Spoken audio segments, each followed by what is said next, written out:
Nadagdagan pa ng 10 ang bilang ng mga nasawi nating kababayan sa sumiklab na wildfire sa isla ng Maui sa Hawaii noong August 8. Dahil dito, pumalo na sa 29 na Filipinos at Filipino-Americans ang binawian ng buhay sa malagim na trahedya. 7 rito ay nanggaling sa Quijano family na tubong Ilocos. Ayon sa investigasyon ng Maui Police Department, na-trap sa isang sasakyan ng mag-anak. Kabilang dito ang mag-asawang Adela Quijano Villegas at Joel Villegas.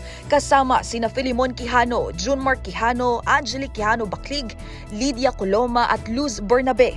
Kinilala rin ang dalawang biktima na sina Maria Victoria Recolizado, 51 years old, at Justin Recolizado na 11 taong gulang pa lamang.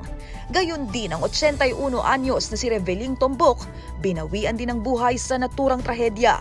Sa ngayon, 77 ang kumpirmadong bilang ng mga nasawi sa tinaguriang deadliest wildfire in modern U.S. history, kung saan 8 pa rito ang patuloy na inaalam ang pagkakakilanlan ayon sa Maui Police. Samantala, ang konsulado naman ng Pilipinas sa Honolulu inalalayan ang mga kababayan nating biktima ng wildfire. Sa pangunguna ni Consul General Emil Fernandez, nakipag-ugnayan ito sa mga naulilang pamilya ng mga nasawing Pinoy. Sa direktiba ni Pangulong Bongbong Marcos, ang mga ito ay nakatanggap ng financial assistance mula sa Department of Foreign Affairs Managed Assistance to Nationals o ATN Fund. At yan ang MBC Network News. Mula sa kauna-unahan sa Pilipinas, DZRH, ito si Angelica Cosme. Tuloy-tuloy sa pagbabalita, tuloy-tuloy sa serbisyo, sama-sama tayo, Pilipino.